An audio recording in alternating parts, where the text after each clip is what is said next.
Hey guys, it's Alex, and today I'm here with a book tag. Just a terrible book tag that was created by Adrian over at Stripcover Lit. I was not tagged by anybody, I'm just doing this because I needed content. I'm in kind of a bad mood today, but I still needed to film, so this was kind of like my middle ground, where I can film but still be in kind of a pissy mood. So, win-win, or just lose-lose depending on how you look at it. The first question is, what is the worst book you've read for pleasure? And the answer to that is very easy, and that is The Pleasures of Men by Kate Williams. I read this a year and a half ago on Booktube. Well, not on Booktube, I never did a review for it. That was about when I was taking a quick hiatus. And oh my god, that book was just devoid of anything good. It's not that it was so necessarily bad. There was not that much about it that was actively terrible. It was just devoid of anything good, of any value, of anything. It didn't feel like a real book. You ever read something and it's these don't feel like characters. This doesn't feel like dialogue. It's literally dialogue, but it doesn't feel like dialogue. This is a narrative, but it doesn't feel like a story. Nothing about that book was right. It was just in and out of my head, and it took me 4 weeks to read, even though it was a very quick book. It was this historical fiction thriller, maybe, mystery, maybe, book, and none of the characters' motivations made sense. I get that sometimes characters have bad logic, and that's part of characters, because sometimes people have bad logic. That's how life works. But there was a line of, "This is just utterly ridiculous, why do you believe these things?" And then another character showed up at one point. The only good thing about this book, the only thing I enjoyed even slightly, was this random character who was kind of the love interest, but kind of not, because none of them had any feelings or emotions, so there could be no love interest. And he was "Wait, why do you think this? That's ridiculous." And I was thank you. That's what I've been saying for the past 200 pages. And it was just ridiculous. It was a thriller mystery thing where there's a serial killer in London in the 1800s. And I never once wondered who the serial killer was. It was a thriller, and I was never at all curious who the serial killer was. It was terrible, and I will stop talking about it. Question 2 is, what was the worst book you ever read for school? And I feel like my answer to this is kind of skewed by the fact that I didn't read many books for school. Just I was the kid who didn't read any books for school. I would just skip them, or read Spark Notes or Wikipedia, or just do nothing and show up and fail the quiz. Because that was me. I was a terrible student. But I did read some books, and I would say the worst, I think, that I can remember that I actually read was Animal Farm by George Orwell. I don't know how necessarily bad that one was, but I was definitely too young for it. That was a book that I really didn't understand. I was 15 or 16 when I read it, but I was also very immature at that age, and I didn't have the understanding to get through that book and get anything out of it, and it was just so terrible. But I also read 1984, and I didn't like that either. So maybe they're just terrible, to me, at least. But I do want to reread 1984 at one point and give that one a shot, and maybe if I've completely done an about face and love that, maybe give Animal Farm a shot. But I don't know. I understood that it was a metaphor for communism, because I was told by my teacher that it was communism or socialism or whatever. I don't remember. It's been 10 years. But I didn't understand it. I just knew that. There's a difference between knowing something and understanding something, and that was a book that I really didn't understand. So, yeah, that would have to be my answer.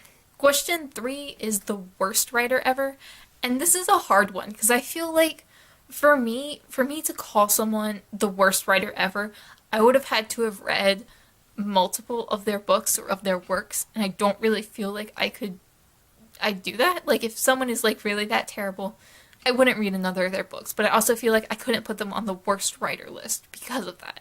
So I could say John Green, who's not so much terrible as just astoundingly mediocre, bad mediocre.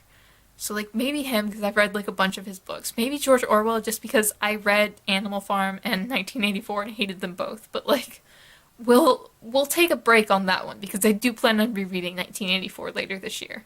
So we'll see if I still feel that way 10 years later.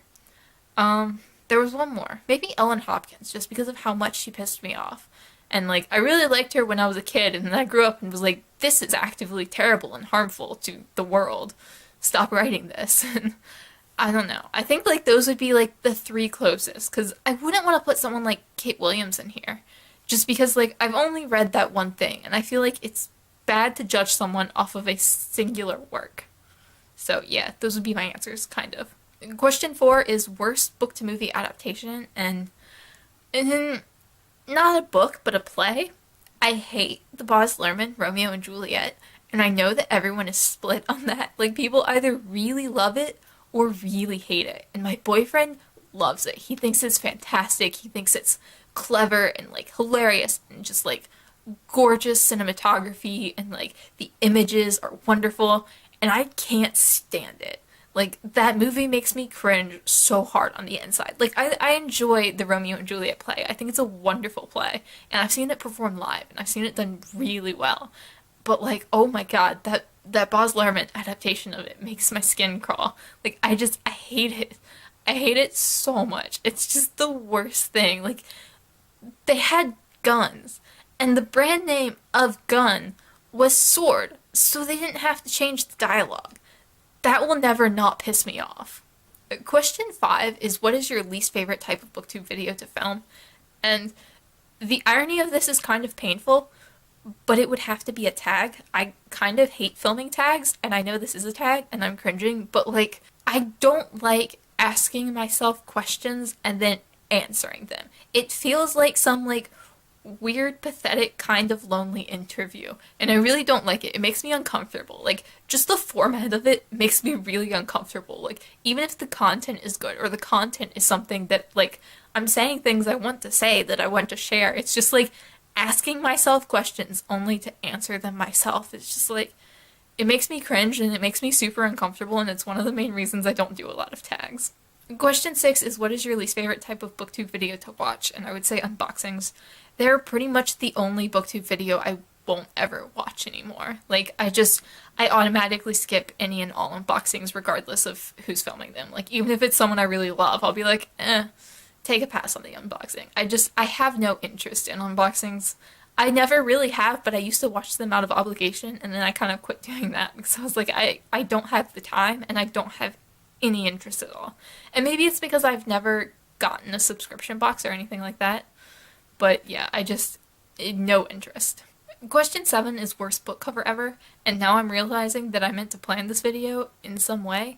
But there's this one cover that I do remember that is a cover of Wild Magic by Tamara Pierce, and I showed it on my vlog once, and I will try to find a copy of that cover and, like, put it over here because I don't own it. But I was looking for a copy because I really love that book, and I lost my copy, so I was just, like, looking for a replacement. And I found that in a thrift store, and I was like, normally don't really care about covers that much. Like, you know, it's about the content inside. The cover doesn't really matter. But good lord, that was an ugly cover. And it just, like, I didn't buy it because it was so ugly, and I just waited to find a different one, which I eventually found. But, I don't know, it was awful, which you will see if I can find a picture of it. Question 8 is, what is the least fun you've ever had reading a book? And that's actually a book I'm reading now, which is The Tough Guide to Fantasyland by Diana Wynne Jones. This is a dictionary. Like, it's just a literal dictionary, and I decided to read it cover to cover, and I don't know why. Like, this is my own fault. I really can't complain about this to anyone. Like, I did this to myself. It's a dictionary. I'm reading it. But it's awful, and, like, the content isn't even bad. It's just bad because I'm reading a satirical fantasy dictionary, and I don't know why I thought I would enjoy this, but there was a moment where I did, and I realized my mistake very quickly, but I've continued on, and now I'm like 75% of the way through this book, and it's taken me 4 months, I think? 4 full months, maybe 5. I don't remember when I started it, but it's awful. It is truly awful. Question 9 is last book you DNF'd. The last book that I DNF'd was The Pact by Jodi Picoult, but I don't really count that because it was an audiobook and I've read it before, and I only DNF'd it because I wasn't in the mood for an audiobook and I didn't particularly love the narrator's voice. Like, it had nothing to do with the content of the book. I was just like, not in the mood, and I already know the story, so, like, I kind of don't count rereads as DNFs, which, like, they technically are, but, like, Yeah, that was the last one. But if you count like the last time I DNF'd a book because I didn't like it, that would be A History of Glitter and Blood by Hannah Moskowitz, which I read last October. And I DNF'd it just because I wasn't enjoying it, first of all. It was this dark fairy story that was like very gory. It was YA and like it was really weird, and it was told in like this very long time frame, at least what I read. And I only picked it up because I really like Hannah Moskowitz's writing. I just didn't like that book, and I was sick, so that kind of allowed me to like put it down for a few weeks, and I was only 30 pages in, so I just sort of was like, pass. And yeah, I DNF'd that. But like, as a rule, I don't tend to DNF many books. And then 10 is tag some terrible booktubers and insult them, and I would kind of want to, but like, I'm not clever enough to insult people in a humorous way. It doesn't come across as funny, it's just mean. So I'm just gonna take a pass on that and tag some lovely people. I'm going to tag EmmaRose, Robin's World, and the Bookish Ginger because I know the three of them regularly watch my stuff sometimes, so I'd like to see you guys do it. And then of course, like anyone else who wants to do this tag, do this tag. I didn't get tagged, I just tagged myself because I am a sad, lonely person who asks myself questions and answers them for a camera.